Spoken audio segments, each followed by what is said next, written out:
নমস্কার, আমি শতাব্দী বিশ্বাস। সুধী দর্শকবৃন্দ, স্ট্রেট কাট নিউজের পক্ষ থেকে আপনাদের স্বাগত জানাই।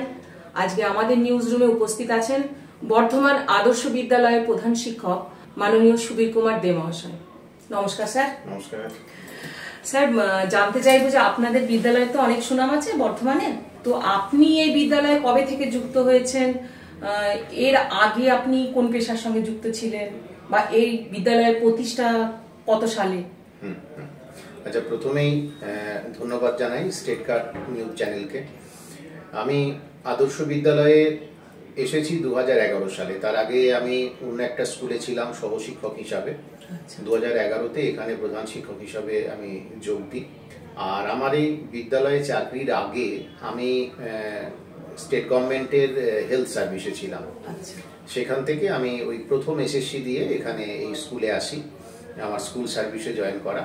2011 সালে বর্ধমান আদর্শ বিদ্যালয়ে আমি যোগ দিই। তখন থেকে স্কুলের কাজকর্ম শুরু হয়। এই স্কুলটি বর্ধমান আদর্শ বিদ্যালয় আগে ছিল এই বর্ধমানে যে বিগ বাজার আছে তার উল্টো দিকে পাল বিল্ডিংয়ে। প্রায় 2004-05 সালে ওটা শিফট হয় এবং এখন এই গোদা মৌজাতে কেশবগঞ্জ চটির ওখানেই এই স্কুলটি যায়। এখন স্কুলটি ওখানেই আছে। আচ্ছা, দর্শকবৃন্দদের জানান যে আমাদের প্রধান শিক্ষক মহাশয় 2021 সালে শিক্ষারত্ন পুরস্কার পেয়েছেন। এছাড়া এই বর্ধমান আদর্শ বিদ্যালয়কে অনেকেই জানেন যে বিভিন্ন পুরস্কারে পুরস্কৃত হয়েছে। তো আপনার সুযোগ্য নেতৃত্বে এবার এই পুরস্কার সম্বন্ধে যদি একটু আলোকপাত করেন দর্শকবৃন্দদের। অ্যাকচুয়ালি শিক্ষারত্ন পুরস্কারের কথা বললেন, আসলে একটা বিদ্যালয় থেকে একটা পুরস্কার, তো যদিও শিক্ষারত্ন ব্যক্তিগত পুরস্কার, কিন্তু অ্যাকচুয়ালি এই ব্যক্তিগত পুরস্কার একটা শিক্ষা নিকেতনে হয় না। সবার সহযোগিতা এবং সবার সহমর্মিতা যদি একসাথে না থাকে তাহলে একটা বিদ্যালয় কখনোই একটা উঁচু জায়গায় যেতে পারে না, সফল হতে পারে না। সুতরাং এই শিক্ষারত্ন পুরস্কার কখনো আমার একার নয়, আমার সমস্ত কলিগ যারা রয়েছে, একদম টিম ওয়ার্ক। আমার শুধু কলিগ রয়েছেন যারা, এবং আমার ছাত্রছাত্রী যারা রয়েছে, আমাদের ম্যানেজিং কমিটি যারা রয়েছেন, এবং স্থানীয় প্রশাসন যারা আছে, যারা প্রতিনিয়ত আমাদের সাহায্য করেন, তাদের সকলের সমবেত চেষ্টায় স্কুল একটা জায়গায় পৌঁছেছে এবং তার স্বীকৃতি স্বরূপ ওই পুরস্কার পেয়েছি আমরা। এছাড়াও আরও অনেক পুরস্কার বিদ্যালয়ের ঝুলিতে রয়েছে। আমাদের গভর্নমেন্টের তরফ থেকে যে প্রথম পুরস্কার হয় নির্মল বিদ্যালয় পুরস্কার, সেটা আমরা 2013 সালে পেয়েছি। 2016 সালে আমরা শিশুমিত্র পুরস্কার পেয়েছি এবং 2016 শেষে আমরা জাতীয় পুরস্কার, যেটা স্বচ্ছ বিদ্যালয় পুরস্কার, যেটা সেন্ট্রাল গভর্নমেন্টের 2016 সালের শেষে পেয়েছি আমরা। আর 2017 সালে আমাদের স্টেট গভর্নমেন্টের যেটা সবচেয়ে বড় পুরস্কার, সেটা হচ্ছে যামিনী রায় পুরস্কার, সেটা আমরা 2017 সালে পাই। তো এই এতগুলো পুরস্কার, এছাড়াও জেলা লেভেলে পুরস্কার রয়েছে, একাডেমিক এক্সেলেন্স অ্যাওয়ার্ড আছে, সেগুলো আমরা পেয়েছি। তো এই শিক্ষা জগতে যত পুরস্কার রয়েছে মোটামুটি তার বেশিরভাগটাই আমাদের স্কুল অর্জন করেছে, এবং এই অর্জন করা একটা ধারাবাহিক উন্নতি, প্রত্যেকের সমবেত প্রচেষ্টার ফসল। সেটা হয়েছে বলেই এটা সম্ভব হয়েছে এখানে। একদমই, মানে স্যারের কথায় যে এটা একটা সম্পূর্ণ টিম গেম আর কি, মানে পুরো সামগ্রিক প্রচেষ্টা না থাকলে স্কুলের এত উন্নতি সম্ভব না। তো স্যার, আমি একটু জানতে চাইবো, আপনাদের স্কুলে সবুজায়ন হয়েছে এবং ব্যাপকভাবেই হয়েছে। আপনাদের স্কুলে যে ছাদ বাগান আছে, আমিও শিক্ষকতা করি, সেই সূত্রে আমি দেখেছি ওনাদের স্কুলে গিয়ে, মানে অসম্ভব সুন্দর একটি ছাদ বাগান আছে, যেখানে নীল রঙের শালুক আছে, পদ্ম আছে, বিভিন্ন দুটো রঙের, সাদা গোলাপি। তো ওই ছাদ বাগানটার ভাবনা চিন্তা কি করে এলো? হ্যাঁ, আসলে প্রথম যখন আমি যখন স্কুলে আসি তখন আমাদের রোল স্ট্রেন্থ খুবই কম ছিল, এবং যারা আমাদের স্কুলে পড়তো তারা বেশিরভাগই ছিল একদম পিছিয়ে পড়া শ্রেণীর ছেলে মেয়ে, আর্থিকভাবে পিছিয়ে পড়া শ্রেণীর ছেলে মেয়ে। সুতরাং আমার প্রথম মনে হয়েছিল যে স্কুলকে যদি এগিয়ে নিয়ে যেতে হয় তাহলে এমন একটা কিছু করা দরকার যেটা একটা সাড়া জাগাতে পারে সবার মনে। তো প্রথম একটা স্কুল তার সবচেয়ে বড় কৃতিত্ব দেখাতে পারে তার পড়াশোনার সাফল্য, কিন্তু সেই সময় আমাদের সেই রকম অবস্থা ছিল না যে পড়াশোনায় খুব বড় সাফল্য দেখিয়ে আমরা স্কুলকে সামনে এগিয়ে নিয়ে যেতে পারবো। তো তখন আমার মনে হয়েছিল যদি বিকল্প কোনোভাবে যদি আমরা কাজ করতে পারি, তখন আমি পরিবেশের উপর নজর দিয়েছিলাম এবং আমরা সবাই মিলে ঠিক করেছিলাম এমন একটা পরিবেশ আমরা ছেলে মেয়েদেরকে দেব যেটা শিক্ষা সহায়ক হবে এবং যেটা এই সমস্ত জায়গাতে একটা নতুনত্ব থাকবে। তো সেইভাবে আমরা একের পর এক কাজ করে গেছি, সেগুলোকে নিয়ে কাজ করেছি এবং যেহেতু স্কুলের ফান্ড খুব কম ছিল, তো একথা সত্যি যে একটা জায়গাকে সাজাতে গাছের কোনো জুড়ি নেই। অত কম পয়সায়, অত কম ইনভেস্টমেন্টে গাছ যে সৌন্দর্য দেয় সেটা আর কোনোভাবেই সম্ভব নয়। তো সুতরাং আমরা সেই পথেই এগিয়েছিলাম এবং প্রচুর গাছ আমরা ওখানে লাগিয়েছি, স্কুলে বাগান করেছি এবং যেটা মেনলি আমাদের একটু খ্যাতি আছে সেটা হচ্ছে ছাদ বাগান নিয়ে। আমরা প্রথম ছাদে কিচেন গার্ডেন করি, ভেজিটেবল গার্ডেন করি, যেটা বিভিন্ন সংবাদপত্রে এবং সোশ্যাল মিডিয়ায় প্রকাশিত হয়েছে, বহু মানুষ জেনেছেন এবং অনেকে আমাদের ওই বাগান দেখে তারাও স্কুলে বা তার নিজের বাড়িতে বাগান করেছেন। বহুজন আমাকে ফোন করেছিলেন যে এটা কিভাবে করা যায়, কিভাবে করছেন আমরা। তো আমরা সেটা এখনো চালু রেখেছি, চলছে, যথেষ্ট সাফল্যের সঙ্গে চলছে। সেটা আমাদের মিড ডে মিলের বেশ কিছুটা সহায়তা করে।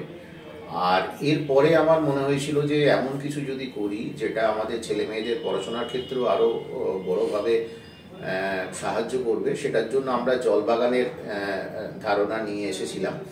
যে ছেলে মেয়েদের জীবন বিজ্ঞান পড়ে, সেখানে জলজ উদ্ভিদের অভিযোজন আছে, কিন্তু বেশিরভাগ জলজ উদ্ভিদের অভিযোজন তারা চোখের সামনে দেখতে পায় না, কারণ সেগুলো অ্যাভেলেবেল থাকে না সবসময় তাদের সামনে। তো সেই জায়গায় তারা হয়তো কেউ শালুক দেখেনি, কেউ হয়তো পদ্ম দেখেনি, কেউ হয়তো পানি ফল দেখেনি। তো সেই জায়গাটা তাদের কাছে বোঝার সুবিধার জন্য যে একটা জলে উদ্ভিদ হতে গেলে তার কি কি বৈশিষ্ট্য থাকতে হয়, তার কি কি অভিযোজন, একদম সেই জন্য আমরা একটা জলবাগান ছাদে তৈরি করেছিলাম। ওই বিভিন্ন ওই টবের মধ্যে, বড় টবের মধ্যে জল দিয়ে এবং যারা এক্সপার্ট আছেন এই বিষয়ে তাদেরও পরামর্শ নিয়ে আমরা ওটা তৈরি করেছিলাম। সেটাও বেশ সফল হয়েছে এবং এখনো আছে সেটা। এছাড়াও আমরা আরেকটা যেটা করেছিলাম সেটা হচ্ছে হাইড্রোপনিক। অর্থাৎ হাইড্রোপনিক একটা ভালো কনসেপ্ট। হাইড্রোপনিকে মাটি ছাড়া জলে সবজি চাষ। তো সেটাও করা হয় আমাদের স্কুলে এখনো, খুব ভালোই চলছে সেটা। ফসল ধরে স্যার? ফসল বলতে এখানে করতে গেলে, একটা স্কুলে করতে গেলে একটা প্রতিবন্ধকতা হচ্ছে যে ওইটার পিছনে সময় দিতে হবে অনেক, এবং সময় শুধু নয়, তার জন্য এক্সপার্ট চাই, না হলে এইখানে বেশি ফসল পাওয়া খুব মুশকিল। বাইরে বা অন্য জায়গাতেও বা আমাদের দেশেও বিভিন্ন জায়গায় হাইড্রোপনিকে এখন প্রচুর সবজি উৎপন্ন হচ্ছে। তো আমরা স্কুলে যেটা করতে পারি, যেটা মেনলি লিফি ভেজিটেবলস যেগুলো রয়েছে সেগুলো কিছু আমরা করি ওখানে। অর্থাৎ এখানে শুধু করার চেয়ে বড় কথা ছেলেদের মধ্যে একটা কনসেপ্টটা গ্রো করে দেওয়া, এইটুকুই। যারা ওরা বোঝে যে না এরকম করেও একটা, আসলে এখন তো সব জায়গায় জায়গা কমে যাচ্ছে, সুতরাং ভার্টিক্যাল গার্ডেনিং এর উপরে একটা জোর দেওয়া, তাদের মনে ওই ধারণাটা তৈরি করে দেওয়া, সেটার জন্যই মূলত এগুলো করা। একদমই তাই। এবং চিন্তাটা খুবই সুন্দর যে আমাদের আগামী প্রজন্ম যদি বৃক্ষকে ভালো না বাসে, গাছকে যদি না ভালোবাসে, তারা যদি কৃত্রিম পরিবেশ বা মোবাইল বা এখানে ইলেকট্রনিক্স গেজেটে নিজেদেরকে ব্যস্ত রাখে, তাহলে প্রকৃতির কোলে ফিরে যাব এই চিন্তাটা আমাদের কাছে কিন্তু মানে একদম খাতায় কলমেই থাকা হবে, হাতে কলমে না। যেটা আমরা আদর্শ বিদ্যালয়ে আমাদের মাননীয় প্রধান শিক্ষক সুবীর বাবু করেছেন বা করছেন, পরীক্ষামূলক আরো চালাচ্ছেন। তো আমি স্যার আপনার কথা সূত্র ধরেই জানতে চাইবো, আপনি এর আগেও এক দুবার বললেন যে আমার এই যে কর্মযজ্ঞ চলছে স্কুলে বা আগামী দিনে যে করবেন নানা রকম পরিকল্পনা, তো এখানে আপনার স্কুলের যে শিক্ষক শিক্ষিকারা আছে তাদের তো নিশ্চয় একটা অবদান আছে, সেটা আপনি স্বীকার করেছেন। তো তাদের সহযোগিতাটা কেমন করে পান, কতটা পান? হ্যাঁ, ব্যাপারটা একবার যদি আমাদের স্কুলে কেউ যান, দেখে বুঝতে পারবেন যে যে কাজটা করা হয়েছে কারো একার পক্ষে সম্ভব নয়। প্রত্যেকের যদি তাদের 100% এফোর্ট না দেন তাহলে ওই জায়গায় পৌঁছানো যায় না। এবং শুধু তাই নয়, একটা কাজ শুরু করে দেয়া যায়, কাজ তৈরি করে দেয়া যায়, কিন্তু সেটাকে বছরের পর বছর মেনটেন করা, এইটা একটা টিম ওয়ার্ক ছাড়া কোনো মতেই সম্ভব নয়। তো আমাদের স্কুলে 2014 সালে যিনি গেছেন, তিনি যে অবস্থায় যেমন দেখেছেন, আজও তার চেয়ে উন্নতি হয়েছে, কিন্তু যা যা ছিল সেগুলো আজও খুব সুন্দরভাবে সেগুলো মেনটেন করা হয়। তো মেনটেন করাটা খুব খুব শক্ত ব্যাপার, এবং সেটা সম্ভব হয় যদি সবাই মিলে আমরা এই জায়গাটায় নিজেকে নিয়োজিত করি। শুধু আমাদের মানে স্যাররা নন, ম্যাডামরা নন, মানে শিক্ষক শিক্ষিকারা নন, আমাদের ছেলেমেয়েরাও প্রচণ্ড এ বিষয়ে সচেতন এবং তারা কাজ করে। এদের পড়াশোনার পাশাপাশি তারা এগুলোও করে যাতে পরিবেশ সম্পর্কে তাদের মধ্যে একটা সচেতনতা তৈরি হয়। একদমই তাই। আর আমরা সাধারণত জানি যে আপনার যে স্কুল, যে গোদা এলাকায় যে স্কুলটি আদর্শ বিদ্যালয়, যারা মোটামুটি জানেন তারা প্রত্যেকেই জানেন স্যারের বিদ্যালয়ে যারা পড়তে আসে, মানে ছাত্রছাত্রী সমস্ত যারা আসে যে ফ্যামিলি ব্যাকগ্রাউন্ড থেকে, তারা হয়তো দেখা যাবে প্রথম শ্রেণীর মানে একদম লার্নার। তো এই ধরনের যে সমস্ত ঘর থেকে উঠে আসা বাচ্চা ছাত্র ছাত্রীদের এইরকম অভিনব চিন্তায় নিয়ে যাওয়া, সেখানে তাদের বোঝানো, তাদের বাবা মাদের বোঝানো, এটা কি করে মেনটেন করেন স্যার? না, এখানে আমরা প্রথমে যখন শুরু করি তখন একদম তলা থেকে শুরু করি। অ্যাকচুয়ালি আমাদের স্কুলে যদি যান দেখতে পাবেন যে ছেলেমেয়েরা এতটাই ওয়েল ডিসিপ্লিনড যে তারা দেওয়ালে একটা দাগ অব্দি কাটে না। তো আমাদের শুরুতে যে ক্লাস, একদম 5-এ আমাদের অ্যাডমিশন শুরু হয়, তো 5-এর যে ক্লাসটা তাকে আমরা প্রথম থেকে শুরু করি তাদের বোঝানো যে তোমাদের কেমনভাবে চলতে হবে বা ওইভাবে চললে তোমাদের কি সুবিধা হবে, এবং সেটা অটোমেটিক্যালি তারা যখন পরের ক্লাসে ওঠে তারা ওটা শিখেই ওঠে, এবং আবার নতুন যারা ভর্তি হয় তাদেরকে আমরা শেখাই। এইভাবে একটা ধারাবাহিকতা চলে আসছে। হ্যাঁ, এবং এখন যারা উঁচু ক্লাসে পড়ছে তারাও নজর রাখে যে যারা নতুন ভর্তি হচ্ছে তারা ওই ধরনের কোনো কাজকর্ম করছে কিনা বা কিভাবে চলতে হবে তারাই তাদের শিখিয়ে দেয়। সুতরাং এইভাবে একটা ধারাবাহিক প্রক্রিয়ার মধ্যে চলে যাচ্ছে বিষয়টা। আচ্ছা স্যার, এই মানে এই সূত্রটা ধরেই আমার একটা প্রশ্ন মাথায় এলো যে করোনার পর একটা দীর্ঘ টাইম লকডাউন চলেছে, প্রায় 2 বছর কোনো ছাত্রছাত্রী স্কুলে আসেনি, তারা শিক্ষার সঙ্গে যুক্তও ছিল না, এবং যে ফ্যামিলি ব্যাকগ্রাউন্ড থেকে তারা বিলং করে এই সমস্ত সরকারি স্কুলগুলোতে যারা আসে, তাদের ক্ষেত্রে যেটা প্রতিদিন ডিসিপ্লিন মেনটেন করানো স্কুলে না এলে অসম্ভব, সেখানে দীর্ঘ 2 বছর তারা আসেনি। তো আপনি যখন স্কুল খুললেন বা আপনার যে সমস্ত সহকর্মী শিক্ষক শিক্ষিকা আছে, তারা কি এটা নিয়ে কোনো বেগ পেতে হয়েছিল যে কিভাবে এটাকে কন্ট্রোল করব? না, আমাদের এই ধরনের মানে সেই ধারাবাহিকতাটা তো একটা বিনিষ্ট হয়েছে। একদমই সেটা আবার কি করে আবার নতুন, আমরা খুব বেশি অসুবিধার মধ্যে পড়িনি, কারণ আসলে ছেলেমেয়েরা স্কুলে না এলেও আমাদের শিক্ষক শিক্ষিরা স্কুলে আসতে হয়েছে, কারণ স্কুলে তো ওই সবুজে ঘেরা স্কুল, সেই সবুজগুলোকে রক্ষা করার জন্য, তাদের নিয়মিত জল দেওয়ার জন্য, পরিচর্যার জন্য স্কুলে আসতে হয়েছে। সুতরাং আমাদের সঙ্গে স্কুলের টাচটা ছিল, আর ছেলে মেয়েদের সঙ্গে আমাদের টাচটা ছিল অনলাইনে, তাদের সঙ্গে কথা হতো, ফোনে কথা হতো। সুতরাং হয়তো তাদের সঙ্গে সামনাসামনি উপস্থিতিটা আমাদের ছিল না, কিন্তু যোগাযোগ তাদের সঙ্গে আমাদের ছিল।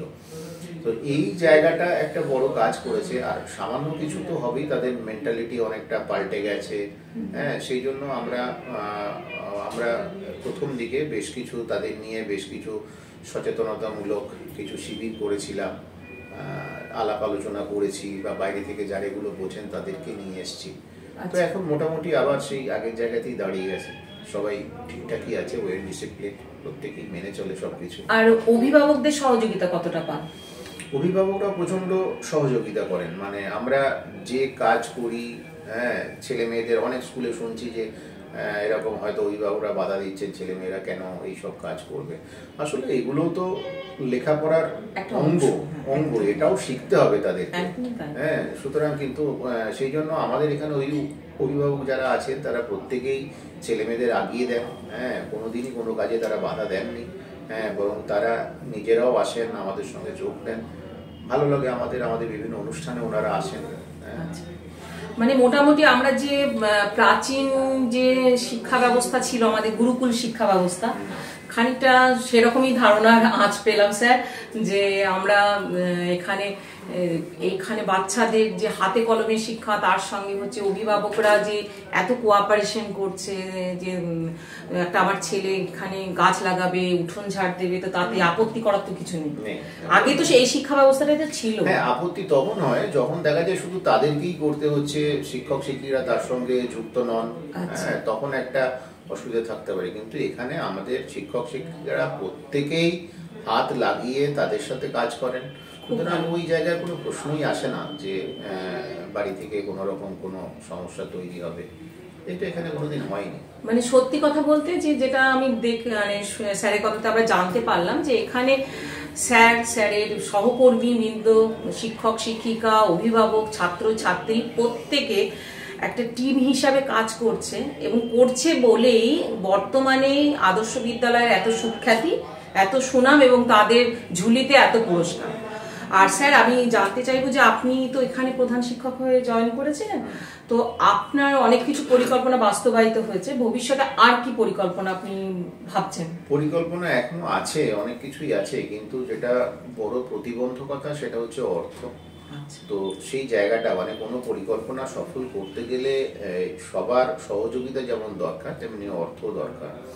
তো আমাদের বহু মানুষ এই পরিকল্পনা তৈরি করতে সাহায্য করেছেন, তারা আর্থিকভাবেও আমাদের সাপোর্ট করে গেছেন, তাদের কাছে এই বিদ্যালয় চিরকৃতজ্ঞ।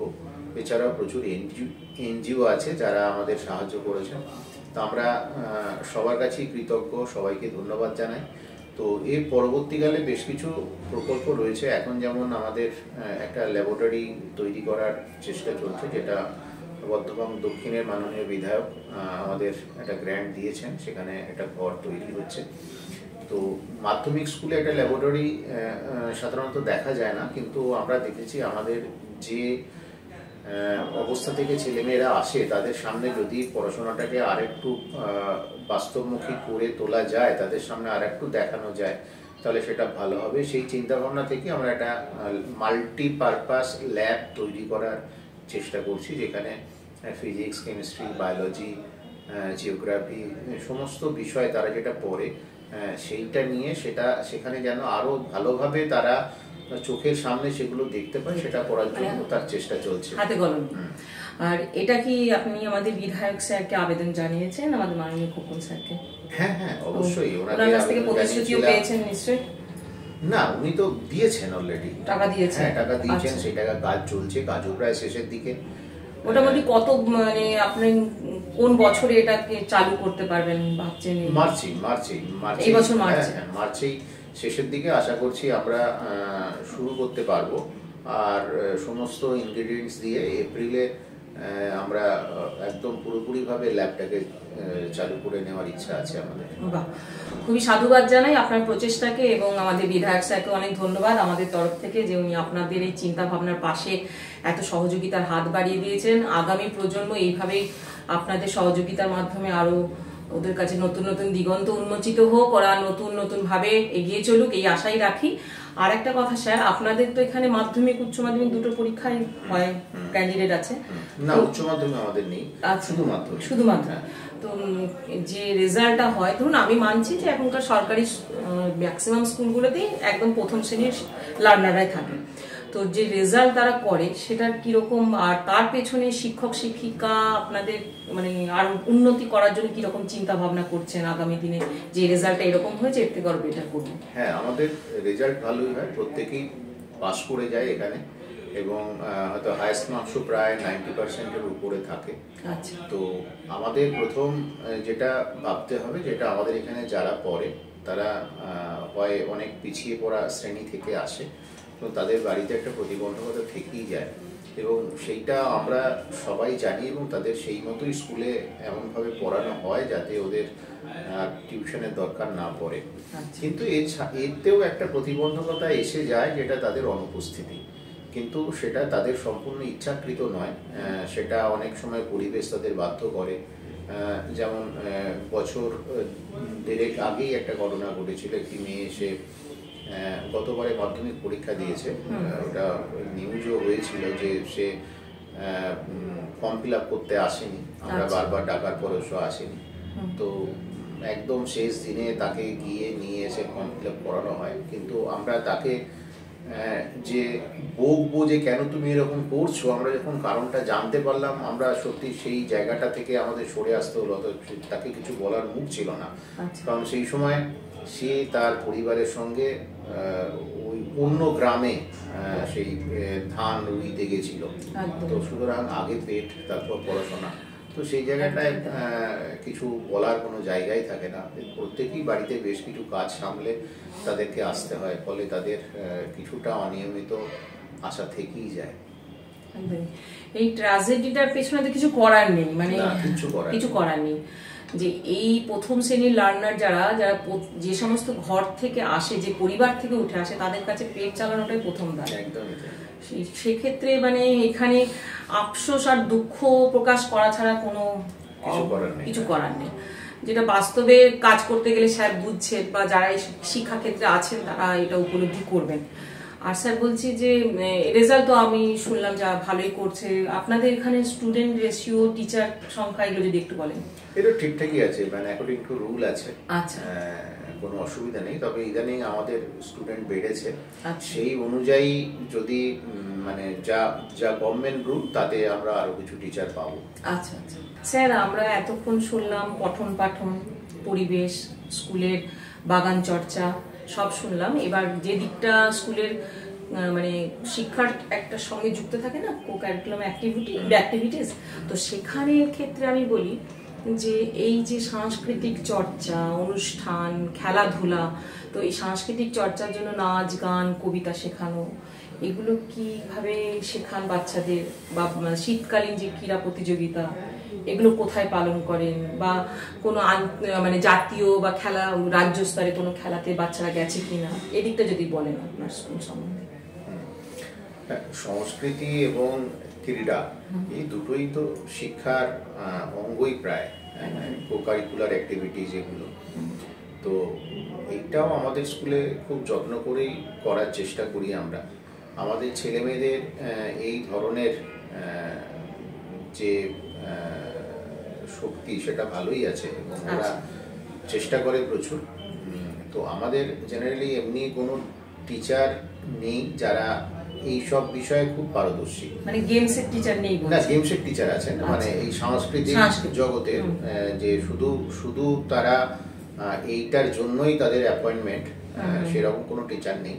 কিন্তু আমরা যারা আছেন, না আসলে স্যার আমি যতদূর জানি যে এইরকম বোধহয় এসএসসি দিয়ে এরকম স্কুলে সাংস্কৃতিক গান বা নাচের টিচার সরকারি স্কুলে বোধহয় অ্যাপয়েন্টেড তেমন পাওয়া যাবে না। আছে আছে আছে যারা এইচএস স্কুল, যাদের ওই সাবজেক্ট থাকে, মিউজিক থাকে, বিভিন্ন থাকে, সেরকম জায়গায় বড় মাপের স্কুল হতে হয়। হ্যাঁ, বড় মাপের ছোট মাপের নয়, যদি সেই সাবজেক্ট থাকে তাহলে তারা সেই টিচার পান।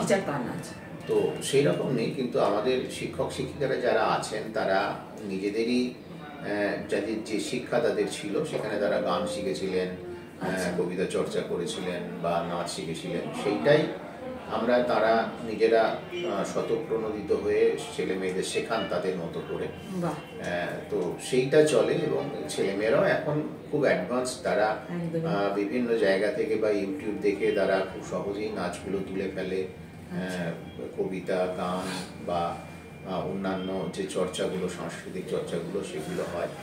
তো আমাদের একটা রেগুলার বেসিসে ড্রয়িং কম্পিটিশন হয়, কুইজ হয়, আবৃত্তি প্রতিযোগিতা হয়, গল্প পাঠ প্রতিযোগিতা হয়, খবর পড়ার প্রতিযোগিতা, এই সমস্ত প্রতিযোগিতাগুলো আমাদের স্কুলে হয়। এবং ইয়ারলি আমরা যখন তাদের পুরস্কার বিতরণ অনুষ্ঠান করি সেখানে তাদেরকে পুরস্কার দেওয়া হয়। এই সমস্ত ক্যাটেগরিতে যে সমস্ত পুরস্কারগুলো হয় সেগুলো তাদেরকে দেওয়া হয়। এর ফলে সংস্কৃতি চর্চা আমাদের এখানে খুবই ভালো। আর আগে তো আমাদের স্কুলে আদিবাসীর সংখ্যা প্রচুর ছিল, সেখানে আদিবাসীর যে নিজস্ব কালচার, তাদের যে গান, তাদের যে নাচ, সেই চর্চা থাকে। আর আমার মনে হয় যে এই যে সাংস্কৃতিক আদান প্রদান তখনই সফল হয় যখন অন্যের যে কালচার সেটা আমরা গ্রহণ করতে পারি। মানে সব জায়গায় আমরা দেখি যে আদিবাসী গানে আদিবাসীরাই নাচছে, হ্যাঁ, কিন্তু যতক্ষণ না আদিবাসী ছাড়া অন্যেরাও সেই গানে পার্টিসিপেট করছে, অন্যরাও সেই গানে নাচছে, ততক্ষণ কিন্তু এই সাংস্কৃতিক প্রক্রিয়াটা সম্পূর্ণ হয় না।